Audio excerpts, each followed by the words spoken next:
জানেন যে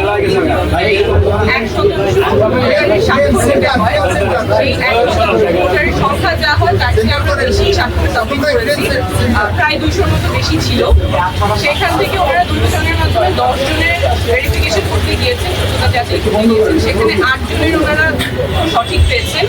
2 জনের ক্ষেত্রে ওনারা মানুষটাকে খুঁজে পেয়েছেন, সত্যতা যাচাই করতে পেরেছেন, কিন্তু সেই 2 জন ঢাকা নয়ের ভোটার ছিলেন না, ওনারা জানতেন না ওনারা ঢাকা নয়ের ভোটার। একজনের বাসায় খিলগা যেহেতু ঢাকা 9 আর 11 দুইটাই পড়ে, উনি জানতেন উনি ঢাকা 9-এর ভোটার এবং তার জানার কোনো উপায় ছিল না যে সে ঢাকা 9-এর ভোটার না। উনি গিয়ে ওয়েবসাইটে চেক করেছেন, ওনার ভোটার নাম্বারটা পান নাই, এনআইডি যেটা ছিল উনি জানতেন তিনি ঢাকা 9-এর ভোটার, সেটা তিনি স্বাক্ষর করেছেন।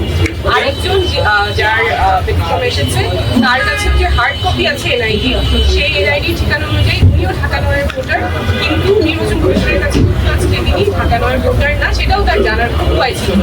তো যেই 2 জনের কথা ওনারা বলেছেন যাদের সত্যতা পেয়েছেন কিন্তু ঢাকা 9-এর ভোটার না, এই 2 জনের ক্ষেত্রেই তাদের জানার কোনো উপায় ছিল না যে তারা কোন এলাকার ভোটার এবং ঢাকা 9-এর ভোটার না। ওনারা জানতেন যে ওনারা ঢাকা 9-এর ভোটার, সেই অনুযায়ী ওনারা স্বাক্ষর দিয়েছেন এবং নির্বাচন কমিশন কোনো উপায় রাখে নাই ভোটারদের জানার জন্য যে তারা কোন আসনের ভোটার।